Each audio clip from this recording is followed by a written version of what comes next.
Good day, everyone. My name is Lance Gabriel de la Paz, and I will be one of the speakers for our project proposal document for ITS122L under AM1. We are again the Websmiths. Let's proceed. So, first we'll discuss what a computer network is. A computer network essentially is a system of interconnected devices, and these are computers, routers, switches, etc., servers. They communicate with one another to share resources, exchange data, and enable collaboration. These can be wired or wireless, depending on the usage. Um, to note the advantages and disadvantages, let's start off with the advantages. Again, there's resource sharing, particularly with its hardware and software. There's also efficient communication between the devices. Again, this ensures that there's fast and reliable communication through emails, video calls, and messaging platforms, and so on. Now, using networks, also, users are easily able to share files and access information from any location uh, possible. So, again, this leads to a centralized data management.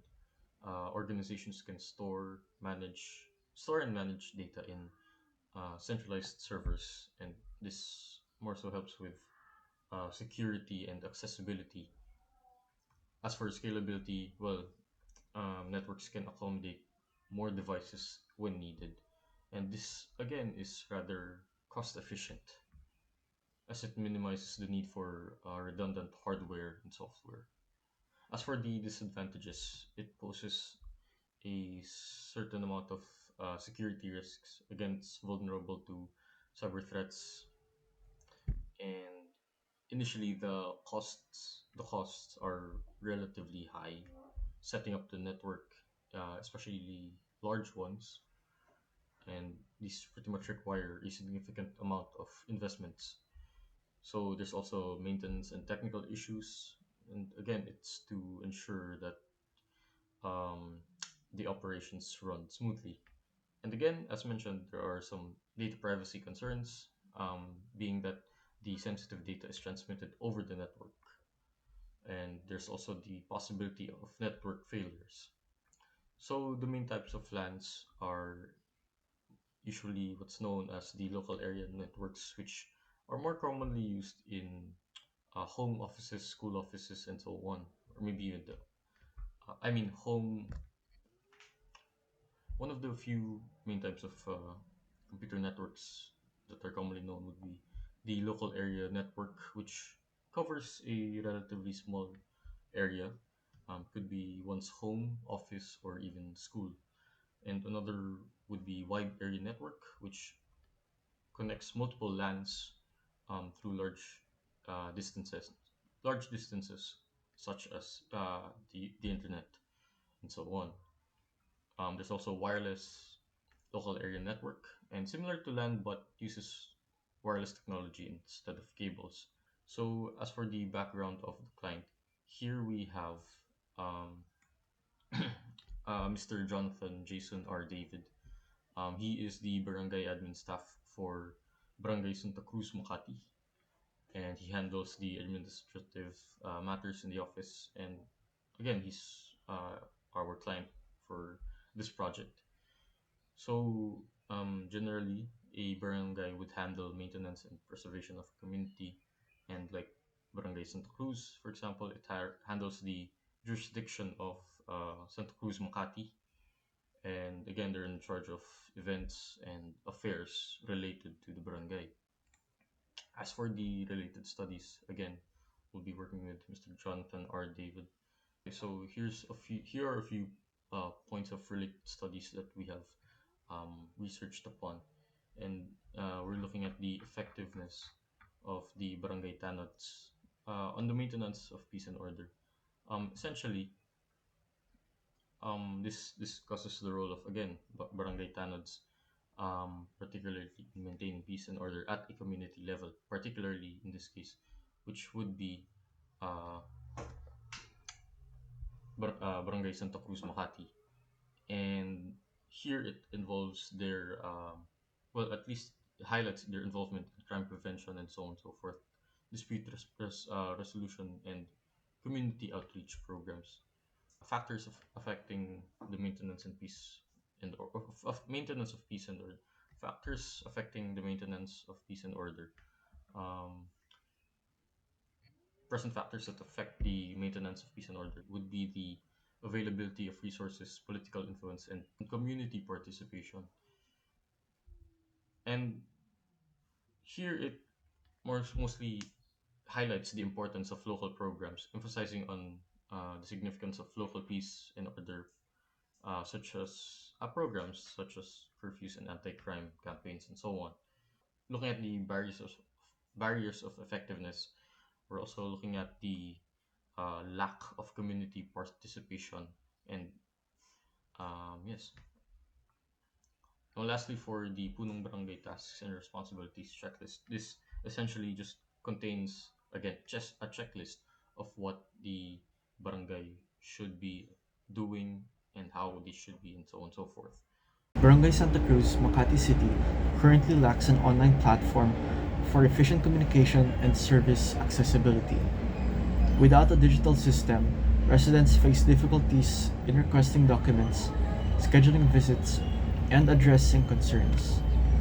Because of this, barangay officials struggle to manage these processes efficiently. To address these challenges, our group, the Websmiths, is developing a website designed to streamline barangay operations. This website will feature community announcements, online request forms, an appointment scheduling system, and a digital channel for complaints and suggestions. Through this initiative, we aim to create a more accessible, efficient, and connected Barangay Santa Cruz. Now let's explore how this initiative aligns with the United Nations Sustainable Development Goals, or UN SDGs. Our project directly contributes to UN SDG 9, Industry Innovation in Infrastructure, by modernizing barangay processes through a digital platform. Furthermore, it aligns with UN SDG 11, Sustainable Cities and Communities, by fostering stronger community engagement.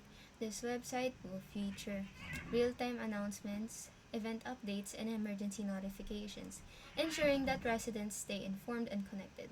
Lastly, the project supports UN SDG 16, peace, justice, and strong institutions, by promoting transparency and accessibility. Through this platform, residents can submit complaints online, reducing barriers to communication with barangay officials and ensuring that public services are more responsive to the community needs.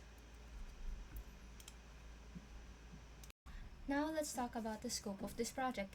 This initiative is designed specifically for Barangay Santa Cruz and does not extend to other barangays. Our goal is to enhance community engagement and improve the efficiency of barangay services through digital solutions.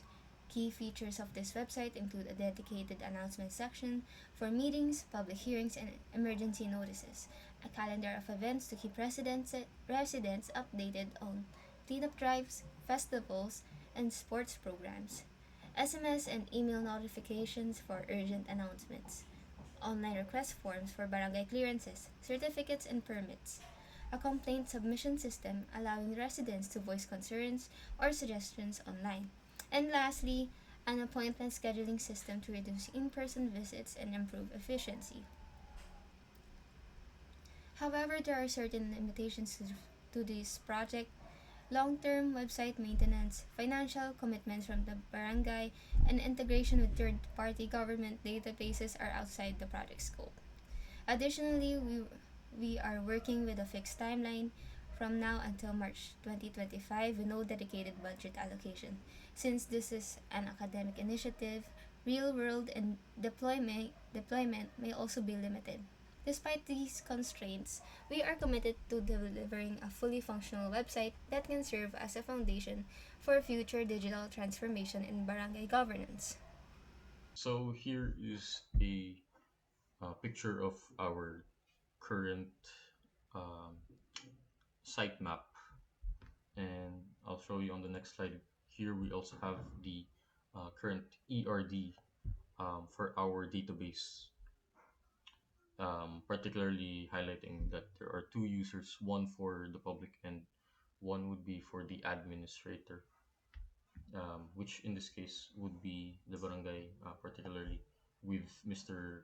Jonathan. Our approval letter, which we've submitted and containing all of our signatures and so on, including that of Mr. Jonathan's. So here are our references. Thank you very much for listening.